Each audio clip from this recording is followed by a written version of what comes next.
8월 1일 목요일 매일 성경 오늘의 묵상입니다. 오늘의 본문은 에스겔서 16장 15절로 34절 말씀입니다. 오늘 본문은 공예배에서 같이 소리내어 읽기조차 민망한 표현들이 가득 찬 말씀입니다. 에스겔서 23장에 한 번 더 나오는데, 그래서 어떤 분들은 에스겔서 16장과 23장은 역대상에 나오는 족보만큼이나 설교 본문으로 같이 읽고 나누기가 쉽지 않은 말씀이라고 합니다. 에스겔이 예루살렘의 음란함을 고발하는 이 내용은 파격적이라고 할 수 있습니다. 성적으로 개방된 현대인들이 읽기에도 거북스러울 정도로 도굴적인 표현들이 나옵니다. 예루살렘은 몸을 팔아 생계를 유지하는 창녀를 넘어 섹스에 미친 섹스 중독자라고 리얼하게 표현하며 고발하고 있습니다. 경건한 청년 제사장 에스겔의 입에서 나왔다라고 믿겨지지 않을 정도입니다. 하나님이 이 말씀을 대언하라고 했을 때 에스겔은 당혹스럽고 혐오스러웠을 것입니다. 부정한 음식으로 자기 입술을 더럽힌 적이 한 번도 없다고 주장한 에스겔인데, 하나님이 주시는 이 말씀은 부정하여 자신의 입술을 더럽힌다고 분명 느꼈을 것입니다. 자신의 아내도 분명 들을 것인데 정말 당혹스럽고 마음이 힘들었을 것입니다. 청년 제사장 에스겔의 입에서 나오는 그 말씀을 들은 청중들 역시 충격을 받았을 것입니다. 그럼 왜 이렇게 극단적인 충격 요법을 하나님이 사용하셔야만 했겠습니까? 에스겔 당시 바벨론에서 포로 생활하던 사람들은 여전히 자신들이 부당하게 취급받고 있다고 생각을 했습니다. 자신들은 하나님의 택하신 백성이기에 하나님이 당연히 자신들을 지켜주셔야 한다고 생각을 했습니다. 지금 자신들이 이렇게 포로로 잡혀와서 이국 땅에 사는 것은 하나님이 잠시 실수한 것이며 다시 하나님은 이전처럼 자신들을 돌려놓을 것이라고 여겼습니다. 자신들이 과거와 지금 현재까지 저지른 잘못한 것에 대해서는 인식이 부족했습니다. 그리고 예루살렘이 아직 건재하기 때문에 그들은 그 소망을 놓지를 않았습니다. 그들은 이스라엘은 느부갓네살이 아니라 느부갓네살 할아버지가 와도 파괴할 수 없으며 예루살렘을 함락시킬 수 없을 것으로 여겼습니다. 하나님의 약속이 있기에 어떤 일이 있더라도 만사 형통할 것으로 여겼습니다. 믿음이라는 거짓 탈을 쓴 이 그릇된 낙관주의, 무모한 낙관주의는 아주 뿌리가 깊었습니다. 그랬기에 예루살렘은 이제 명을 다했음을 선포하고 그렇게 된 분명한 이유를 오늘 말씀에서 보여주고 있습니다. 우상 숭배하며 악을 행한 이스라엘은 음란한 섹스 중독자로 표현될 정도였습니다. 하나님의 언약을 그토록 깔아뭉개버리고 그래도 하나님은 언약을 지켜주실 것이라고 착각하고 있었던 것입니다. 언약은 상방이 지켜야 할 약속인데 말입니다. 이런 그들에게 에스겔은 이 충격요법으로 말씀을 전하신 겁니다. 사진 몇 장 보여주는 정도로 안 되니까 호세야 예레미야보다 더 강력하게 이제는 실제 동영상으로 찍은 것처럼 보여주는 충격요법을 쓴 겁니다. 평범한 메시지로는 듣지 않으니까 그렇게 한 것입니다. 무모한 낙관주의를 던져버리고 제대로 지금 상황을 직시하고 분명하게 돌아서고 회개하라는 것입니다. 오늘 본문은 하나님의 놀라운 은혜를 받고 나서 하나님을 배반한 이스라엘 백성들의 모습이 기록되고 있습니다. 어제 본문 마지막 절인 14절을 다시 한번 보겠습니다. 14절, 내 화려함으로 말미암아 내 명성이 이방인 중에 퍼졌으면 내가 네게 입힌 영화로 내 화려함이 온전함이라. 나 주 여호와의 말이니라. 이 말씀은 이스라엘 아름다움과 온전함은 오직 하나님의 은혜로 말미암았다는 이야기입니다. 내가 네게 입힌 영화로 네 화려함이 온전함이라. 하나님이 주었다라고 말씀합니다. 이스라엘이 만들어낸 것이 아니라 하나님이 아름다움과 영광스러움을 주었기 때문에 그렇게 된 것이라고 이야기합니다. 이스라엘의 축복은 하나님의 은혜에 근거하고 있음을 보여주고 있습니다. 그런데 15절에서 반전이 일어납니다. 그러나 네가 네 화려함을 믿고 네 명성을 가지고 행음하되 지나가던 모든 자와 더불어 음란을 많이 행함으로 네 몸이 그들의 것이 되도다. 이스라엘은 자신의 화려함 때문에 민족들 가운데 명성이 자자해집니다. 그러자 이스라엘은 하나님이 이스라엘에게 허락한 그 아름다움, 하나님이 이스라엘에게 허락하신 축복, 하나님이 이스라엘에게 베푸신 그 은혜를 가지고 도리어 행음을 하고 있습니다. 정작 의지해야 할 남편 되신 하나님을 버리고 자신의 화려함을 의지합니다. 그리고 하나님을 배신하고 음란한 많은 행위를 하는 것입니다. 남편과의 결혼으로 얻게 된 명성을 이용해서 다른 외간 남자들과 외도하고 매춘 행위를 한다면 남편으로서는 정말 수치스럽고 분통이 터지고 참을 수가 없는 것입니다. 지금 하나님의 마음이 그런 것입니다. 16절 네가 네 어복을 가지고 너를 위하여 각색으로 산당을 꾸미고 거기에서 행음하였나니 이런 일은 전무후무하니라. 이스라엘은 버려진 아이에서 왕후의 지위까지 격상되었습니다.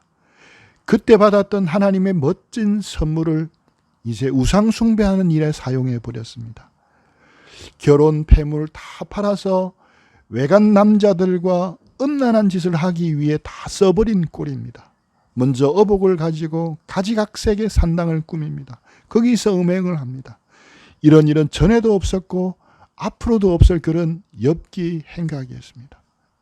17절 18절 네가 또 내가 준 금은 장식품으로 너를 위하여 남자 우상을 만들어 행음하며 18절 또 내 수놓은 옷을 그 우상에게 입히고 나의 기름과 향을 그 앞에 베풀며 19절 또 내가 네게 주어 먹게 한 내 음식물 곧 고운 밀가루와 기름과 꿀을 네가 그 앞에 베풀어 향기를 삼았나니 과연 그렇게 하였느니라. 주 여호와의 말씀이니라. 하나님이 선물로 은혜로 주신 금은 장식품, 수놓은 옷, 기름과 향, 귀한 음식들을 가지고 우상을 섬기는 일에 모두 사용해 버렸습니다.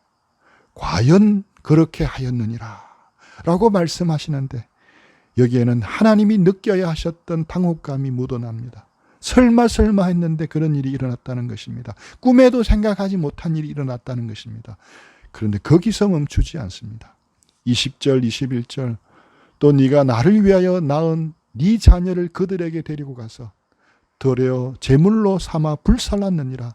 네가 네 음행을 작은 일로 여겨서 나의 자녀들을 죽여 우상에게 넘겨 불 가운데 지나가게 하였느냐. 하나님이 주신 자녀들을 우상에게 제물로 불태워 바쳤습니다. 요즘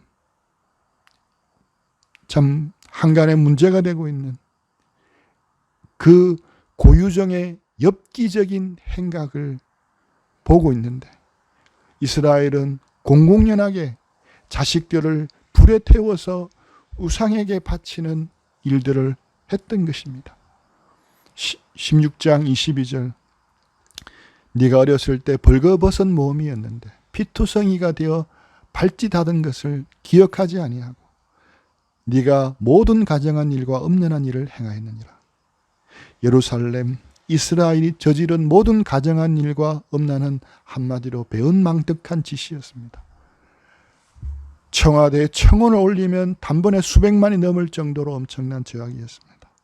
23절 주 여호와의 말씀이니라. 너는 화 있을진저 네가 모든 악을 행한 후에 오래 참으시는 하나님조차 분노할 수밖에 없는 일이었습니다. 24절 너를 위하여 누각을 건축하며 모든 거리에 높은 대를 쌓았도다. 누각과 높은 대는 창녀로서 호객 행위를 하기 위해서 만든 것들이었습니다. 25절 네가 높은 데를 모든 길 어귀에 쌓고 네 아름다움을 가증하게 하여 모든 지나가는 자에게 다리를 벌려 심히 음행하고 26절 하체가 큰 내 이웃나라 애굽 사람과 음행하되 심히 음란하여 내 진노를 샀도다. 27절 그러므로 내가 내 손을 네 위에 펴서 네 일용할 양식을 감하고 너를 미워하는 블레셋 여자 곧 네 더러운 행실을 부끄러워하는 자에게 너를 넘겨 임의로 하게 하였거늘. 28절 네가 음욕이 차지 아니하여 또 아수르 사람과 행음하고 그들과 행음하고도 아직도 부족하게 여겨. 29절 장사하는 땅 갈대아까지 심히 행음하되 아직도 족한 줄을 알지 못하였느니라. 앞에서는 우상 숭배로 대표되는 종교적인 음란에 대해서 이야기했다면 이 부분은 정치적 음란 행위를 말하고 있습니다.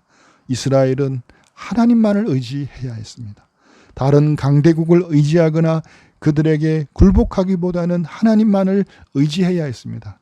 하지만 이스라엘은 그러질 않았습니다. 마치 섹스 중독에 걸린 음부처럼 애굽, 아수르, 바벨론과 행음을 하였습니다. 30절 주 여호와의 말씀이니라 네가 이 모든 일을 행하니 이는 방자한 음녀의 행위라 네 마음이 어찌 그리 약한지. 31절 네가 누각을 모든 길 어귀에 건축하며 높은 데를 모든 거리에 쌓고도 값을 싫어하니 창기 같지도 아니하도다. 32절 그 남편 대신 다른 남자들과 내통하여 간음하는 아내로다.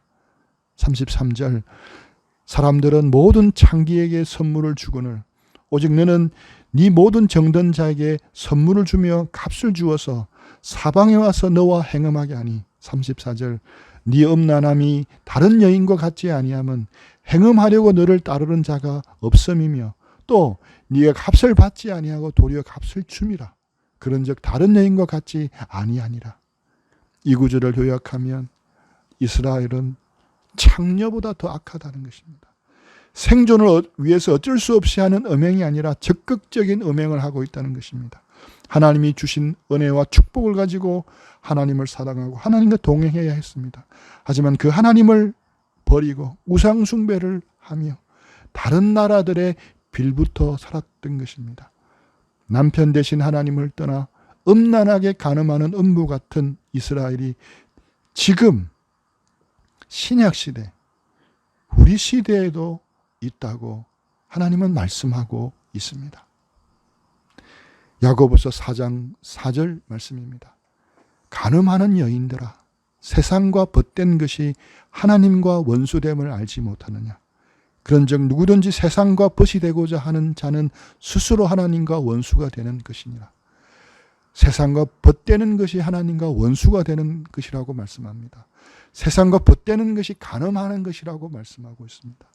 하나님은 이스라엘을 가나안으로 이끄시어 그들에게 가나안 땅에서 모든 민족들에게 본이 되고 본을 보일 만한 하나님 나라 샘플을 만드는 사명을 주셨습니다. 우리를 구원하신 뒤 바로 천국에 데려가지 아니하시고 이 세상에 남겨두신 것은 이 세상에서 우리도 하나님 나라 샘플 같은 삶을 살아라고 하신 것입니다. 하지만 우리 역시 이스라엘처럼 세상을 변화시키는 큰형 동화되기 쉽습니다. 이것이 영적 간음이라고 말씀합니다. 우리가 이런 삶에서 벗어나 우리의 신앙을 지키고 우리의 사명을 감당하려면 어떻게 해야 되겠습니까? 22절 네가 어렸을 때부터 벌거벗은 몸이었으며 피투성이가 되어서 발짓하는 것을 기억하지 아니하고 네가 모든 가정한 일과 음란을 행하였느니라. 이스라엘의 문제는 무엇이었습니까? 기억하지 않는 것이었습니다. 네가 어렸을 때 벌거벗은 몸이었으며 피투성이가 되어서 발짓하던 것을 기억하지 아니하고 하나님을 만나기 전의 상태를 잊어버린 것입니다. 하나님이 주신 은혜들을 잊어버린 것이었습니다. 잊어버리면 잃어버립니다. 하나님이 주신 은혜들을 잊어버리면 하나님을 잃어버리게 됩니다. 세상의 엉뚱한 것을 사랑하게 됩니다. 주님은 이것을 간음하는 여인이여라고 말씀하고 계십니다. 잊어버리면 잃어버립니다. 그래서 시편 기자는 이렇게 말씀합니다. 시편 103편 2절 내 영혼아 여호와를 송축하며 그의 모든 은택을 잊지 말지어다. 하나님이 주신 모든 은택을 잊지 말아야 합니다. 하나님이 우리를 구원해 주신 은혜, 삶의 여러 고비 가운데 도와주신 은혜, 여러 사람들을 통해 섬김 받은 은혜, 사랑받고 양육받은 은혜, 지금도 건강하게 살아가고 있는 은혜 등등의 여러 은혜들을 잊지 않아야 하는 것입니다.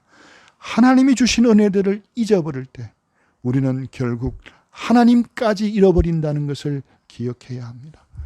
은혜는 돌에 새기고 섭섭한 것, 상처는 강물에 새겨야 하는데 은혜를 물에 새기고 상처만 돌에 새기는 것 같습니다.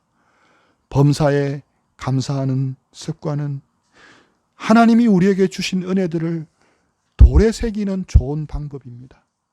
받은 은혜를 감사하며 사는 오늘 하루가 되었으면 합니다. 감사하는 신앙이 풍성한 우리 수원팀 모든 형제자매들 다 되기를 축복합니다. 기도하겠습니다. 이스라엘은 하나님이 주신 은혜들을 강물에 새기고 말았습니다. 은혜를 잊어버리니까 하나님마저 잃어버렸습니다. 하나님 아버지, 하나님이 우리에게 주신 수많은 은택들을 잊지 않게 도와 주시옵소서. 헤아려 범사에 감사하게 하여 주시옵소서. 범사에 감사함으로 하나님이 우리에게 주신 은혜들을 우리의 마음의 신비에 새기는 삶을 살게 도와 주시옵기를 원합니다. 혹 우리 가운데 하나님보다 더 사랑하는 세상 것이 있다면 가르쳐 주시고 돌아설 수 있도록 인도하여 주옵소서. 예수님의 이름으로 기도합니다. 아멘.